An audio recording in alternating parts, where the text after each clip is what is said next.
નમસ્કાર મિત્રો, સ્વાગત છે તમારું આપણી આ યુટ્યુબ ચેનલમાં જેનું નામ છે ગુજરાતી જીકેની જમાવટ. તો દેશભરમાં મહિલા અને બાળ વિકાસ વિભાગના નેજા હેઠળ કામ કરતા આઈસીડીએસ પ્રોજેક્ટના આ જે આંગણવાડી કાર્યકર બહેનો, તેડાગર બહેનો અને મિની આંગણવાડી કાર્યકર બહેનો છે કે જેઓ ઘણા લાંબા સમયથી સરકાર સામે પોતાના માનદ વેતનમાં વધારાને લઈ અને લડત લડી રહ્યા છે. આ કર્મચારીઓના હિતમાં વિવિધ રાજ્ય સરકારો તેમજ સુપ્રીમ કોર્ટ પણ અવારનવાર ચુકાદાઓ આપી ચૂકી છે, પરંતુ કેન્દ્ર સરકાર હોય કે રાજ્ય સરકાર આ ચુકાદાઓને જે છે તે તેમણે કોઈપણ જાતની માન્યતા આપી નથી. ગતરોજ સુપ્રીમ કોર્ટ દ્વારા વર્ષ 2023માં જે રીતે ગ્રેજ્યુટીને લઈને ચુકાદો આપવામાં આવ્યો હતો, જેને લઈને હવે તો ક્રમશઃ હવે વિવિધ રાજ્ય સરકારો આ કર્મચારીઓ માટે ગ્રેજ્યુટી જાહેર કરી રહ્યા છે. તે જ રીતે મિત્રો ગત 2024માં ઓક્ટોબર મહિનામાં ગુજરાત હાઈકોર્ટે એક અતિ મહત્વનો ચુકાદો આપતા આ આંગણવાડી કાર્યકર બહેનોને વર્ગ 3 અને ગુજરાત આંગણવાડી તેડાગર બહેનોને વર્ગ 4ના કર્મચારી જાહેર કરી અને વર્ગ 3ના કર્મચારી પ્રમાણે લઘુત્તમ વેતન 26,000 રૂપિયા કાર્યકર બહેનોને અને વર્ગ 4 પ્રમાણે 21,100 રૂપિયા લઘુત્તમ વેતન તેડાગર બહેનોને કરી આપવા અને પોલિસી તૈયાર કરવા માટે સરકારને આગામી 6 મહિના આપ્યા હતા. એટલે કે 30 એપ્રિલ સુધીમાં સરકાર દ્વારા આ બાબતને લઈને જવાબ રજૂ કરવાનો છે. મિત્રો ગતરોજ મહિલા અને બાળ વિકાસ વિભાગની જે બેઠક મળી હતી તેમાં આ બાબતને લઈને ચર્ચા થઈ હતી. તો જાણીએ વિડીયોમાં વિગતવાર કે મિત્રો મહિલા અને બાળ વિકાસ વિભાગ દ્વારા ગુજરાત હાઈકોર્ટના ચુકાદાને લઈ અને મિત્રો શું ચર્ચા થઈ છે અને ક્યાં મળેલી આ સંકલિત બાળ વિકાસ પ્રોજેક્ટની બેઠકમાં આ બાબતને લઈને ચર્ચાઓ થઈ તેને લઈને વિડીયોમાં વિગતવાર ચર્ચા કરીએ. તો વિડીયોના અંત સુધી આ બન્યા રહો અને જો અમારી ચેનલમાં આપ નવા હોય તો અમારી ચેનલ તમે લાઇક, શેર અને સબસ્ક્રાઇબ કરી બાજુમાં રહેલું બેલ આઇકોન દબાવી ઓન નોટિફિકેશન ઓન કરી લો, જેથી કરીને ચેનલ પર મૂકવામાં આવતા વિવિધ ભરતીઓના નોટિફિકેશન, વિવિધ ભરતીઓના પરિણામ, જીકેના વિડીયોઝ અને આવા આંગણવાડી કર્મચારીઓના સમાચાર તમને અમારી ચેનલના માધ્યમથી સરળતાથી ઉપલબ્ધ થઈ જાય. તો મહિલા અને બાળ વિકાસ વિભાગ દ્વારા ઉત્કૃષ્ટ કાર્ય કરતી મહિલાઓનું સન્માન કાર્યક્રમ યોજવા માટે ગતરોજ પાટણમાં સંકલિત બાળ વિકાસ પ્રોજેક્ટ અને મહિલા અને બાળ વિકાસ વિભાગ દ્વારા એક સન્માન કાર્યક્રમ યોજવામાં આવ્યો હતો. આ કાર્યક્રમની અંદર મિત્રો મહિલા અને બાળ વિકાસ વિભાગના જે છે તે મિત્રો ઉચ્ચ અધિકારીઓ હાજર રહ્યા હતા, પદાધિકારીઓ હાજર રહ્યા હતા. રાજ્યભરમાંથી મિત્રો જે છે તે હજારોની સંખ્યામાં આંગણવાડી કાર્યકર બહેનો કે જેઓનું સન્માન થવાનું તેડાગર બહેનોનું, તેઓ મિત્રો તેમાં હાજર રહ્યા હતા અને તેમણે પોતાના જે પ્રાણરૂપ પ્રશ્નો છે તેની ચર્ચા કરી હતી. અધિકારીઓ સાથે મિત્રો ચર્ચા કરતાં તેમણે જણાવ્યું હતું કે વર્ષ 2018માં જે આઈસીડીએસ પ્રોજેક્ટ એ કેન્દ્ર સરકારનો પ્રોજેક્ટ છે અને વર્ષ 2018થી તેમાં કોઈપણ જાતનો વધારો કેન્દ્ર સરકાર દ્વારા કરવામાં નથી આવ્યો. આથી રાજ્ય સરકાર કેન્દ્ર સરકાર સાથે મળીને આ વધારો જે છે તે મિત્રો ટૂંક સમયમાં જાહેર કરાવે.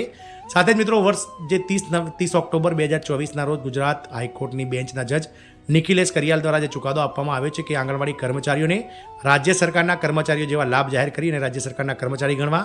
સાથે જ મિત્રો વર્ગ 3 પ્રમાણે કાર્યકર બહેનોને 26,000 રૂપિયા માનદ વેતન, તેડાગર બહેનોને 21,100 રૂપિયા વર્ગ 4 પ્રમાણે માનદ વેતન કરી આપી અને આગામી 6 મહિનામાં એટલે કે 30 એપ્રિલ સુધીમાં પોલિસી તૈયાર કરી અને ગુજરાત હાઈકોર્ટને જવાબ રજૂ કરવો તેવી પણ મિત્રો હાઈકોર્ટે ઓર્ડર કર્યો છે.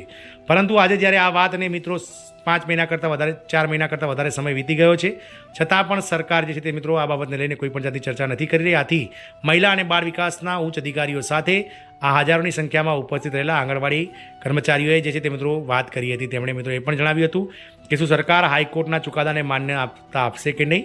તેના જવાબમાં અધિકારીઓએ જણાવ્યું હતું કે હાલમાં મિત્રો મહિલા અને બાળ વિકાસ મંત્રી સાથે જે છે તે મિત્રો આ બાબતને લઈને વિચાર વિમર્શ ચાલી રહ્યો છે. ટૂંક સમયમાં તેનો જે છે તે નિર્ણય લેવામાં આવશે. ગતરોજ મહિલા દિવસ નિમિત્તે, વિશ્વ મહિલા દિવસ નિમિત્તે 8 માર્ચના રોજ મળેલી આ બેઠકમાં પાટણ ખાતે જે મહિલા અને બાળ વિકાસ વિભાગ દ્વારા ઉત્કૃષ્ટ કાર્ય કરતી મહિલાઓનું સન્માન કરવામાં આવ્યું હતું. પાટણ સંકલિત બાળ વિકાસ પ્રોજેક્ટ દ્વારા પાટણ આંતરરાષ્ટ્રીય મહિલા દિવસ નિમિત્તે જે છે તે મિત્રો મહિલા સંમેલન આયોજન કરવામાં આવ્યું હતું, જેમાં ચીફ ઓફિસર નગરપાલિકા તેમજ વિવિધ જે છે તે મિત્રો પદાધિકારીઓ મહિલા અને બાળ વિકાસ વિભાગના જે છે તે હાજર રહ્યા હતા અને તેમણે આ કર્મચારીઓના સન્માનની સાથે તેમના વિવિધ પ્રશ્નોને પણ સાંભળ્યા હતા. મિત્રો હવે ગુજરાત રાજ્ય સરકાર દ્વારા ક્યારે આ પગાર વધારો કરવામાં આવે છે અને કર્મચારીઓ દ્વારા આ વિવિધ જગ્યાએ જે માંગ કરવામાં આવી રહી છે તે માંગ સરકારના કાને ક્યારે પહોંચે છે એ તો મિત્રો સમય જ બતાવશે. પરંતુ હા, ચોક્કસથી ટૂંક સમયમાં સરકાર આ ગુજરાત હાઈકોર્ટનો જે ચુકાદો છે તેનો જવાબ તેમણે 30 એપ્રિલ સુધીમાં રજૂ કરવાનો છે. એટલે ક્યાંક ને ક્યાંક સરકાર આ બાબતને લઈ અને આગામી મહિને એટલે કે એપ્રિલ મહિનાની અંદર ચોક્કસથી કોઈ બાબતને લઈને વધારો જાહેર કરશે તેવું દેખાઈ રહ્યું છે. મળતી માહિતી અનુસાર, સૂત્રો દ્વારા મળેલી માહિતી અનુસાર મિત્રો એપ્રિલ મહિનામાં 15 એપ્રિલની આસપાસ જે છે તે મિત્રો કર્મચારીઓ માટે ગુજરાત હાઈકોર્ટના ચુકાદાને આધીન જે છે તે મિત્રો પગાર વધારો, સાથે જ વર્ગ 3 પ્રમાણે કાર્યકર બહેનો અને વર્ગ 4 પ્રમાણે તેડાગર બહેનોને માનદ વેતન કરી આપવામાં આવશે. મિત્રો હાલમાં ગુજરાત રાજ્યમાં વર્ગ 3ના જે છે તે મિત્રો સેન્ટ્રલ લેવલે જે ગ્રેડ પે પ્રમાણે 1800ના ગ્રેડ પે પ્રમાણે 18,000 રૂપિયા જે છે તે બેઝિક પગાર મળે છે.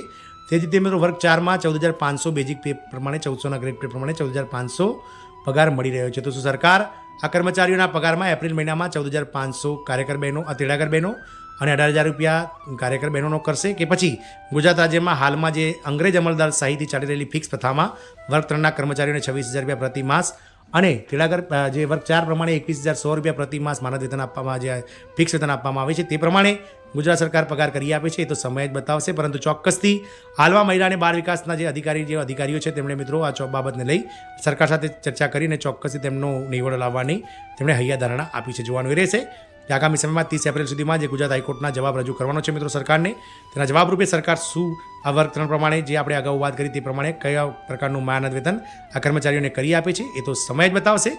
જય હિન્દ, અસ્તુ.